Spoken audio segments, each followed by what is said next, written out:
Okay.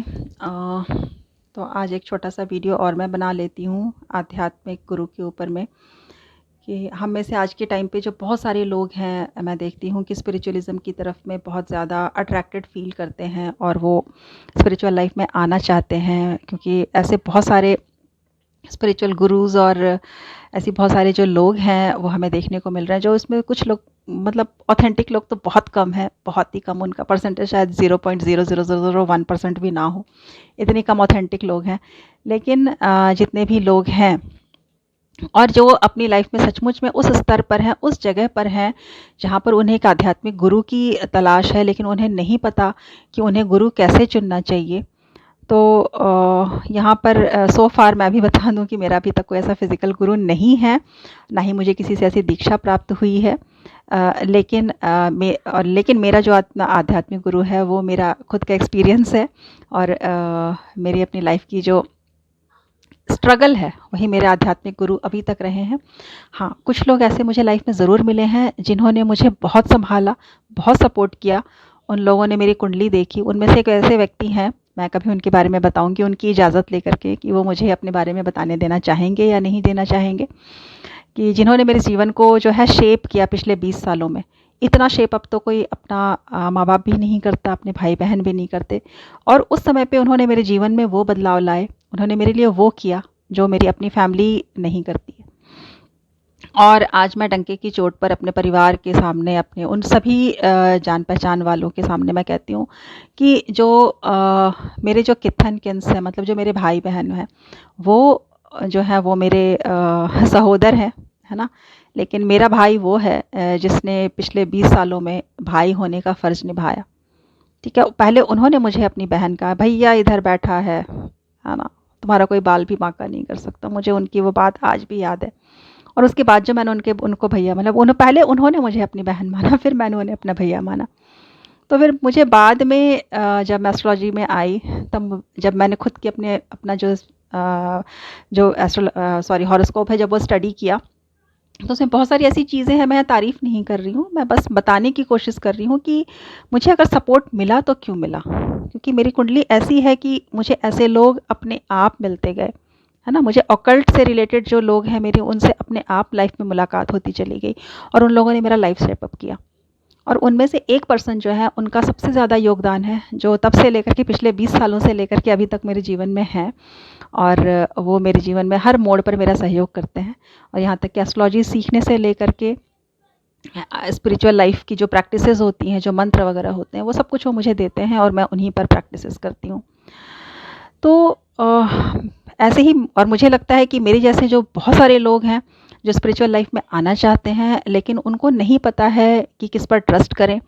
और YouTube और social media आप देख ही रहे हो कि किस तरह के लोगों से भरा पड़ा है, इतने बड़े बड़े दावे, लेकिन रिजल्ट नथिंग।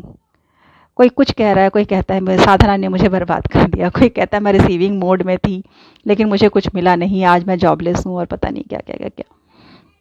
मैं यहाँ पर किसी का भी रेफ़रेंस लेकर के नहीं बोलूँगी, मैं सिर्फ़ यहाँ पे बातें बता रही हूँ, क्योंकि जैसे आप सभी सोशल मीडिया से जुड़े हैं, वैसे मैं भी जुड़ी हुई हूँ। तो जो मैं देखती हूँ ना, उन चीज़ों को देख कर के मैं हँसूँ या फिर मैं दुःख व्यक्त करूँ, क्या करूँ मेरी समझ में नहीं आता। लेकिन मेरी अपनी लाइफ़ में जो मैंने अपने तरीके से सीखा है, तो पहले तो लाइफ़ में इतना स्ट्रगल था कि समझ में ही नहीं आता था कि इतना करने के बाद भी लाइफ़ में सफलता क्यों नहीं मिल रही। तो समय वो फैक्टर होता है ना, जो आपको तराश करके वहाँ तक पहुँचाता है, और हम यही करना नहीं चाहते हैं। हमें हर चीज़ में जल्दबाज़ी होती है। हमें सक्सेस के लिए ना, मतलब चाहे वो मैरिज हो, चाहे वो गर्लफ्रेंड हो, चाहे वो जॉब हो, हर जगह पे हम बस कॉम्पिटिटिवनेस में भाग रहे हैं, और जो रियल लाइफ़ का जो एसेंस है उसके बारे में हम ध्यान देना ही नहीं चाहते। लेकिन वैसे में कुछ बहुत थोड़े से ऐसे लोग हैं जो आध्यात्मिकता की तरफ जो है अग्रसर हो पाते हैं, उस तरफ मुड़ पाते हैं। तो ये वीडियो उन्हीं लोगों के लिए है, बाकी लोगों को तो शायद समझ में भी नहीं आएगा, ठीक है? कि अगर आपके अंदर वो थोड़ा भी स्पिरिचुअल एसेंस है और आपको लगता है कि मुझे ऐसे गुरु की ज़रूरत है, तो हमेशा विवेकानंद की वो बात याद रखिएगा कि विवेकानंद ने रामकृष्ण परमहंस को ऐसे ही अपना गुरु नहीं मान लिया था।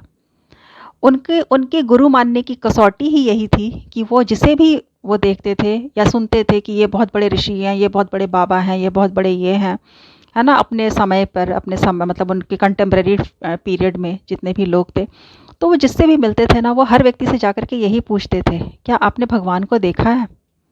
लेकिन कभी भी किसी ने उन्हें सैटिस्फैक्टरी आंसर नहीं दिया। सबने घुमा फिरा कर ही बातें करी कि देखो ऐसा होगा ना तो ऐसा हो जाएगा, मतलब एग्जाम्पल्स के थ्रू दिया, लेकिन कभी भी उनको किसी ने एक पुख्ता जो आंसर होता है ना, यस या नो, ये किसी ने उनको नहीं दिया।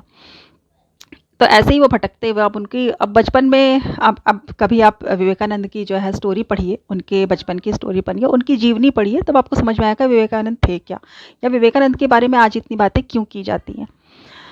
ठीक है, तो जब वो रामकृष्ण परमहंस से मिले, तो रामकृष्ण परमहंस से भी उन्होंने यही पूछा था, क्या आपने ईश्वर को देखा है?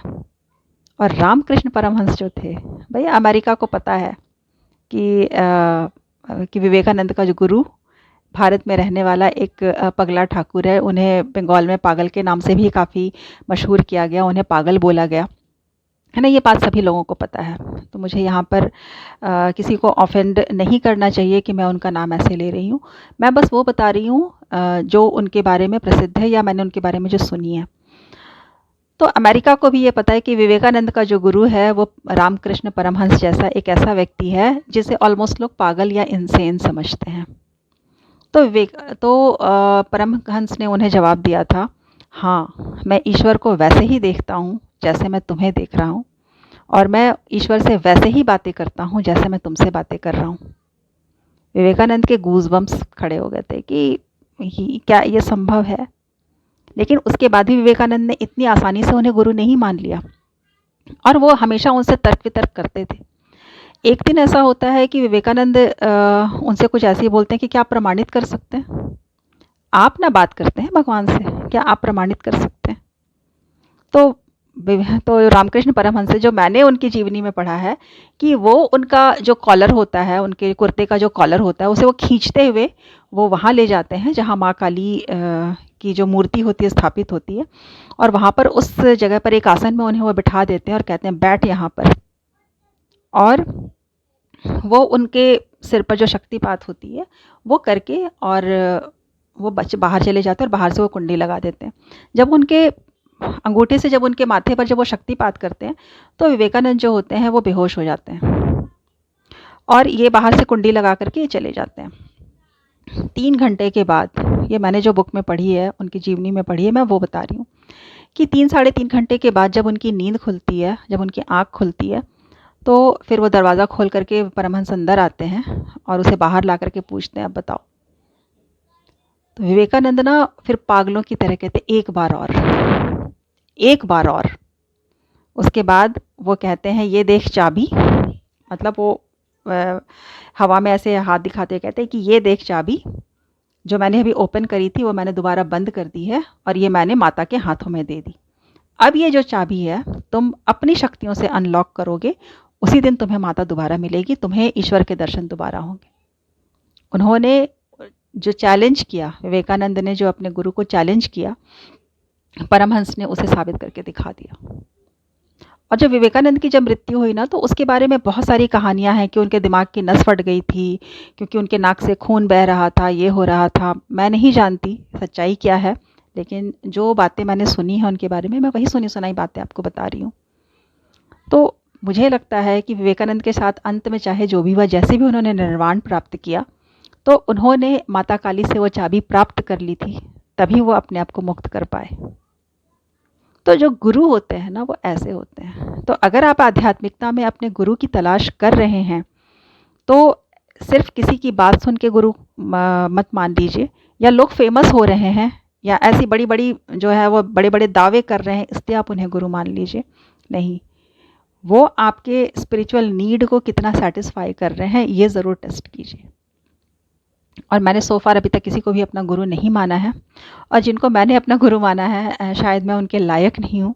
देखती हूँ कि इस जीवन में वो मुझे अपना शिष्य मानेंगे या नहीं मानेंगे, और अगर मैं अभी उनके लायक नहीं हूँ तो मैं उनके लायक बनने की कोशिश कर रही हूँ।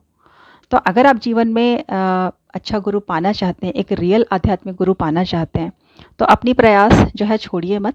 आपके हिसाब से जो भी सही है अपने इच्छा शक्ति से करते जाइए बिना डरे, ईश्वर जो होते हैं किसी को हानि नहीं पहुंचाते। कोई अगर ये कहता है कि साधना ने मुझे बर्बाद कर दिया, मैं रिसीविंग मोड में थी, मेरे साथ ये हो गया वो हो गया, ईश्वर कभी भी किसी को हानि नहीं पहुंचाते हैं, जैसे माता पिता किसी को हानि नहीं पहुंचाते हैं। ईश्वर ही हमारा या फिर प्रकृति ही जो है हमारी माता है और हमारा पालनहार है। तो जब हम पालनहार से जब हम कुछ एक्सपेक्टेशन रख रहे हैं ना, तो वो हमारे साथ कुछ गलत नहीं करते हैं। वो हमारे कर्म होते हैं जो हमें कुछ देते हैं या हमसे कुछ ले लेते हैं। तो अगर आपके साथ में कुछ गलत हो रहा है तो वह आपके कर्मों का फल है, और अगर आपके साथ में जो सही हो रहा है वो भी आपके कर्मों का फल है। और कर्मों का फल तब बदलना शुरू हो जाता है जिस दिन आप अपना इंटेंशन बदल लेते हैं। अगर आपके इंटेंशंस प्योर हैं तो आपके जीवन में फिर आपको कोई रोकने वाला नहीं होगा। लेकिन आप मुंह में राम बगल में छुरी, और इंटेंशन अगर आपका यही रहे तो भाई चाहे जितना भी भगवान का नाम ले लो, कुछ नहीं होने जा रहा। जो होना है वही होगा। तो यहाँ पर जो मैटर करता है वो है आपका इंटेंशन, आपकी प्योरिटी और आपकी इच्छा शक्ति। तो अगर आपके पास अगर कोई आध्यात्मिक गुरु नहीं है, आप किसी भी देवता या ईश्वर को अपना गुरु मान सकते हैं, आप प्रकृति को अपना गुरु मान सकते हैं, आप 10 महाविद्याओं में से किसी की ओर या किसी भी देवी देवता की अगर आपका रुझान है, आप उन्हें उस समय के लिए अपना गुरु मान करके उनसे मार्गदर्शन मांग सकते हैं, और वो आपको आपका मार्गदर्शन देना शुरू कर देंगे। बस अपनी नीयत को जो है पुख्ता रखिए, बढ़ते जाइए, और जिस दिन लाइफ में रियल गुरु मिलना होगा उस दिन वो आपके सामने खुद ब खुद आके खड़े हो जाएंगे। आपको सोचने की ज़रूरत भी नहीं पड़ेगी। प्रकृति ऐसी है, प्रकृति इतनी उदार है। प्रकृति अगर क्रूर है तो वो हमारे कर्मों की वजह से ही है, प्रकृति अगर उदार है तो वह हमारे कर्मों की ही वजह से है। चुनना हमें है कि हम किस रास्ते पर जाना चाहते हैं। Hope for the best.